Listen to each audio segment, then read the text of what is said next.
Hello दोस्तों, कैसे हो आप लोग। उम्मीद है आप लोग अच्छे होंगे। दोस्तों, अगर हिंदू धर्म की माने तो ऐसी मान्यता है कि गाय की सेवा अगर निस्वार्थ भाव से की जाए तो घर में लक्ष्मी जी का वास होता है। वैसे तो युगों से चला आ रहा है कि गाय को हम कुछ न कुछ खिलाते ज़रूर है। गाय को इस सनातन धर्म में लक्ष्मी स्वरूप भी माना गया है। कहा जाता है कि गाय की सेवा करने से घर परिवार सुखी और संपन्न रहता है। जिस घर में गाय की सेवा निस्वार्थ भाव से होती है, उस घर में लक्ष्मी जी की कृपा हमेशा बनी रहती है। और जिस घर में गाय की सेवा नहीं होती, अचानक से किसी प्रकार की विघ्न बाधाएं आती रहती है। वैसे तो कुछ लोग शहरों में भी रहते हैं, महानगरों में भी रहते हैं, तो वहाँ पर गाय पालना संभव ही नहीं है। लेकिन गाय को वहाँ पर भी रोटी ज़रूर खिलाई जाती है। लेकिन कई बार गाय को खिलाने में कुछ भूल हो जाती है। तो कौन सी वो 3 चीज़ें हैं जो गाय को नहीं खिलानी चाहिए, आज हम आपको इस वीडियो में बताएंगे।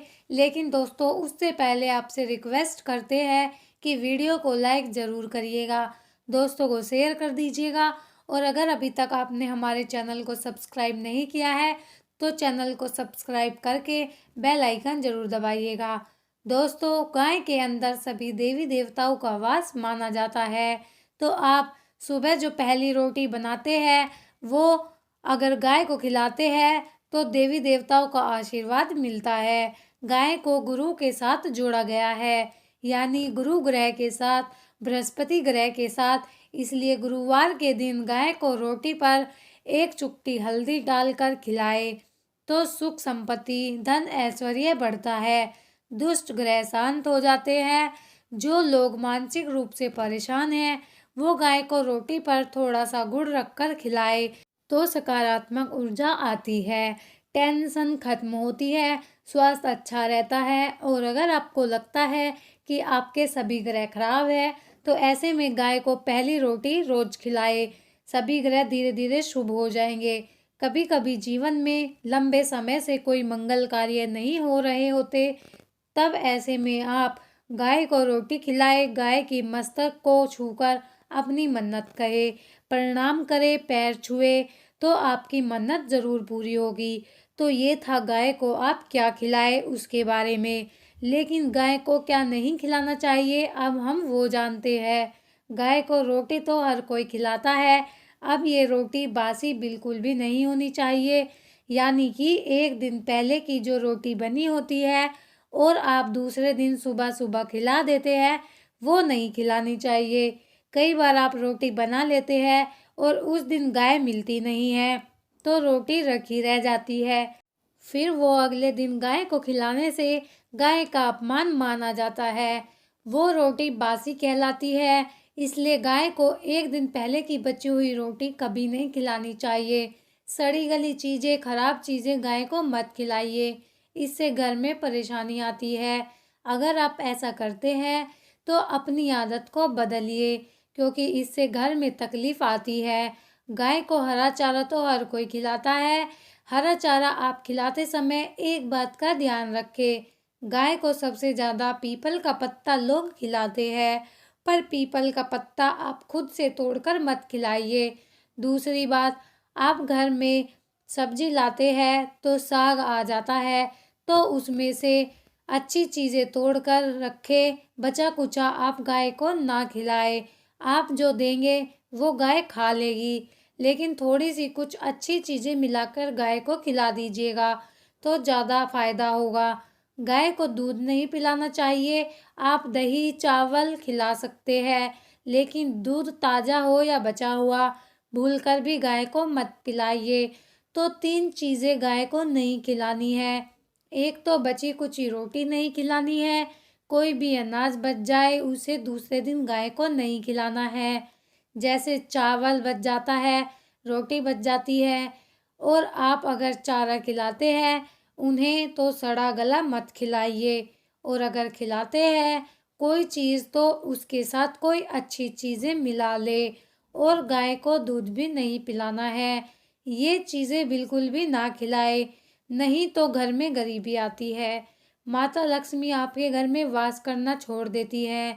84 लाख योनियों के सफर करके आत्मा अंतिम योनि के रूप में गऊ का रूप धरती है।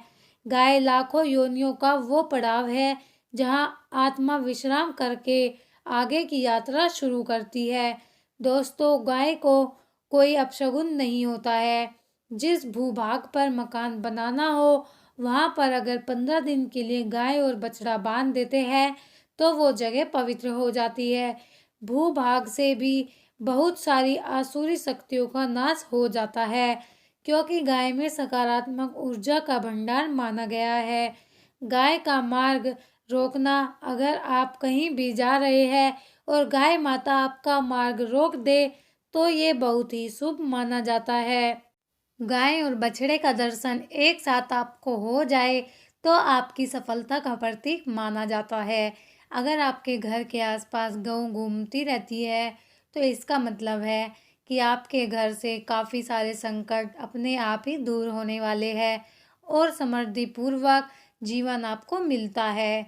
गाय के समीप आप अगर जाते हैं तो संक्रामक रोग, कफ, खांसी, सर्दी, जुकाम आदि अपने आप ही बिना दवाइयों के ही नाश हो जाता है। अगर आपको गाय अचानक से पूंछ मार देती है तो ये बहुत ही शुभ संकेत माना गया है और काली चितकबरी गाय का ऐसा करना तो और भी ज़्यादा शुभ माना गया है। पंचगौवें जो होती है वो कई रोगों में लाभदायक है। पंचगौवें क्या क्या है? गाय का दूध, दही, घी, मूत्र और गोबर, इन सभी को शरीर की रोग प्रतिरोधक क्षमता को बढ़ाकर रोगों को दूर करने वाला माना गया है। ऐसा कोई रोग नहीं है जिसका इलाज पंचगौवें से नहीं किया जा सकता। दोस्तों, आज के समय में लोग गौ माता की पूजा करने की बजाय, उनका सही उपयोग करने की बजाय उनको काटकर मारकर खाना ज़्यादा पसंद करते हैं। बुरा लगेगा शायद, पर यह सच है। और गाय को रोटी देने से न केवल सुख समृद्धि की प्राप्ति होती है बल्कि बरकत भी होने लगती है। अगर आप गौ को पाल सके तो अच्छी बात है, लेकिन आज के मॉडर्न युग में जहाँ लोगों की शायद खुद की रहने की जगह नहीं है, ऐसे में गौ को रखना थोड़ा कठिन और महंगा हो सकता है। ऐसे में आप गौ को रोटी दे, कम से कम रोटी दे करके आप सुख समृद्धि को प्राप्त कर सकते हैं। आपके घर में बरकत होने लगती है।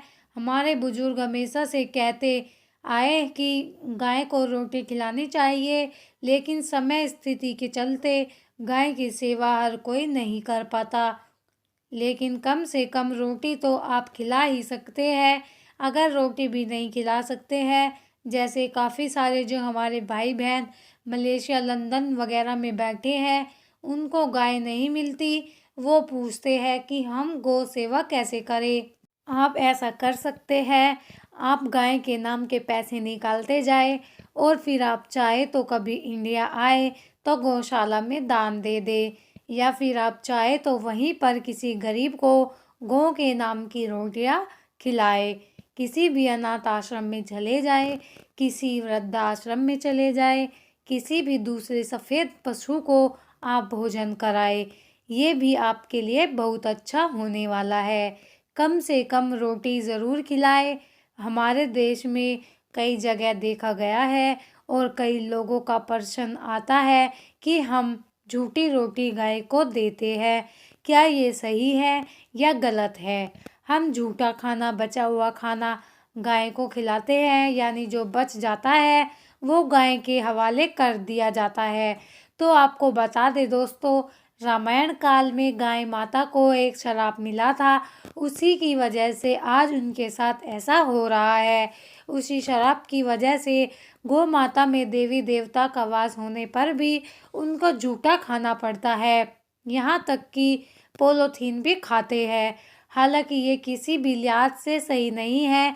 आपको बता दें, वाल्मीकि रामायण में सीता द्वारा पिंडदान देकर दशरथ की आत्मा को मोक्ष मिलने का संदर्भ आता है। जो लोग जानते होंगे वो जानते हैं कि वनवास के दौरान भगवान राम, लक्ष्मण और सीता पितृपक्ष के दौरान श्राद्ध करने के लिए गया धाम पहुँचे। वहाँ श्राद्ध कर्म करने के लिए ज़रूरी सामग्री जुटाने राम और लक्ष्मण तो चले गए और सामान लेकर नहीं आए। इधर दोपहर हो गई, पिंडदान करने का समय निकलता जा रहा था। सीता माँ घबराने लगी। तभी दशरथ की आत्मा ने पिंडदान की मांग कर दी। अब गया जी के आगे फाल्गु नदी पर अकेली सीता जी मुश्किल में पड़ गई। उन्होंने फाल्गु नदी के साथ वटवृक्ष, केतकी के फूल और गाय को साक्षी मानकर बालू का पिंड बनाया और स्वर्गीय राजा दशरथ अपने ससुर के निर्मित पिंड दान कर दिया। थोड़ी देर में भगवान राम और लक्ष्मण जब लौटे तो उन्होंने कहा कि समय निकल जाने के कारण मैंने पिंडदान कर दिया। बिना सामग्री के पिंडदान कैसे हो सकता है? इसलिए राम जी ने सीता माँ से प्रमाण मांगा।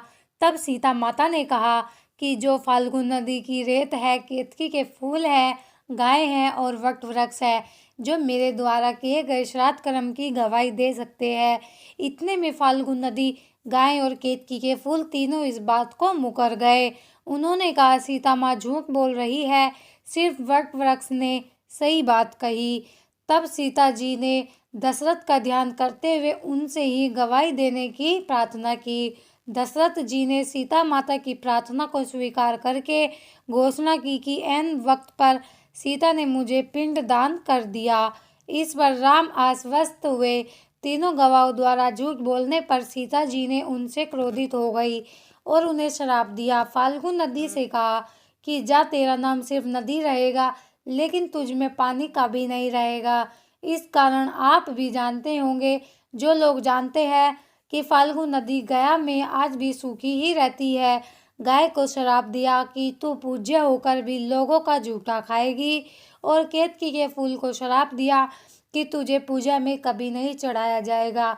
वटवृक्ष को सीता माँ ने आशीर्वाद दिया कि तू उसे लंबी आयु की प्राप्ति होगी और दूसरों को छाया प्रदान करेगा, तथा पतिव्रता स्त्री तेरा स्मरण करके अपने पति की दीर्घायु की कामना करेगी। यही कारण है कि गाय को आज भी झूठा खाना पड़ता है। केतकी के फूल को पूजा से निषिद्ध बताया गया है। फाल्गु नदी के तट पर जल नहीं है। सीता कुंड में पानी के अभाव में सिर्फ बालू या रेत में पिंड दान किया जाता है। दोस्तों, शास्त्रों के मुताबिक गौ माता में सारे देवी देवता निवास करते हैं। 33 कोटि देवी देवता और पितृ का निवास होता है। अगर आप भी किसी मंदिर में नहीं जा सकते, पूजा पाठ नहीं कर सकते हैं, कहीं जाकर के ग्रह दोषों का उपाय नहीं कर सकते हैं, तो आपको गाय को एक रोटी जरूर खिलानी चाहिए। हमेशा कहते हैं, पहली रोटी गाय की अगर आप भी खिलाते हैं तो दुनिया के सारे सुखों को प्राप्त कर सकते हैं। आपने अक्सर सुना होगा कि रसोई में पहली रोटी जो भी बने, गाय को दे देनी चाहिए। हर रोज गाय को एक रोटी देने से आपके जीवन के सभी दुख दर्द दूर हो जाते हैं। खाना बनाते वक्त हमेशा पहले एक रोटी गाय की निकाल दे। इसके बाद ही परिवार के सदस्यों के लिए आपको रोटियां सेकनी चाहिए। कोशिश करनी चाहिए कि गाय की उस रोटी में थोड़ी सी हल्दी मिला दे। इससे गाय को रोटी खिलाने का अपार फल प्राप्त होता है।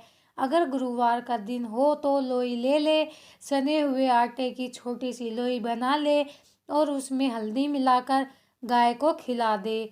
आपके जीवन में शुभता आती है, वैभव आता है, धन संपत्ति का वास होता है। आप जो भी हासिल करना चाहते हैं जिंदगी में, तो आप देखेंगे कि आपको मिनटों में तुरंत हासिल हो जाता है। इसी तरह से आपको नमक का एक उपाय बताते हैं। नमक क्या है? नमक के बिना तो स्वाद अधूरा होता है, और साथ ही साथ नमक ना हो जीवन में तो स्वादहीन हो जाता है।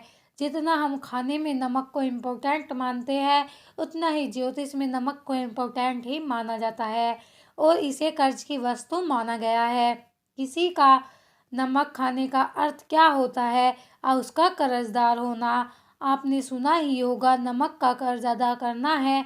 इसलिए अगर आप जीवन को सुगम बनाना चाहते हैं, सरल बनाना चाहते हैं, तो नमक का एक आसान सा प्रयोग आज हम आपको बताएंगे। आप देखिए कि आपको कितने पॉजिटिव परिणाम मिलते हैं, और इतना आसान है कि इसके लिए आपको अतिरिक्त मशक्कत करने की कोई ज़रूरत नहीं है। सिर्फ आपको अपने घर में बनी सबसे पहली रोटी लेनी है और उस पर थोड़ा सा नमक रख दे। अब आप पूछेंगे कौन सा नमक रखे? तो सबसे बेस्ट है, आप सादा नमक, डेली वाला नमक, सस्ता नमक जो भी है वो रखें, काला नमक नहीं रखना है। आपको सफ़ेद नमक ही रखना है। तो नमक रख ले और फिर इस रोटी को किसी कपिला गाय को आपको दे देनी है। कपिला गाय यानी सफ़ेद रंग की गाय को आपको खिला देनी है। अगर आपको कपिला गाय, सफ़ेद गाय नहीं मिलती है तो आप ये रोटी किसी भी गाय को खिला दे। मगर आपको यदि ऐसी गाय दिख जाए, सबसे पहले सफ़ेद गाय को ही खिलाना प्रीफेर करें। आपको बता दें दोस्तों, ये उपाय आपकी हर समस्या को जड़ से दूर कर देता है। चाहे आपके घर में कोई बड़ी कलह हो, कोई पारिवारिक वाद विवाद हो, इस उपाय को करके आपके घर में सुख का वास होने लगता है। जो भी धन की कमी हो, बच्चों की पढ़ाई हो, करियर में सफलता हो, सभी मुश्किलें आपके जीवन की दूर होने लगती है। लेकिन गाय को रोटी देते वक्त मन में कोई ऐसा भाव लगाकर ना रखे कि हम रोटी खिलाते हैं या फिर हम बहुत बड़े दानी हैं। अन्यथा इस स्थिति में पूर्ण फल की प्राप्ति होना संशय वाली स्थिति देता है। गाय को रोटी खिलाने से नियम से बरकत के अलावा आप देखेंगे धन संपत्ति में दिनों दिन बढ़ोतरी होने लगती है और आपके घर के ग्रह दोषों से आपको मुक्ति मिलती है। अगर आपके भी घर में धन की कमी है तो आपको ये उपाय ज़रूर करना चाहिए। किसी भी दिन करें, अगर सावन का पवित्र महीना है तो हर दिन शुभ है। आप जिस दिन चाहे उस दिन से कर सकते हैं और आप देखेंगे इस उपाय को करने से आपके घर से धन की कमी बिल्कुल झट से दूर हो जाती है।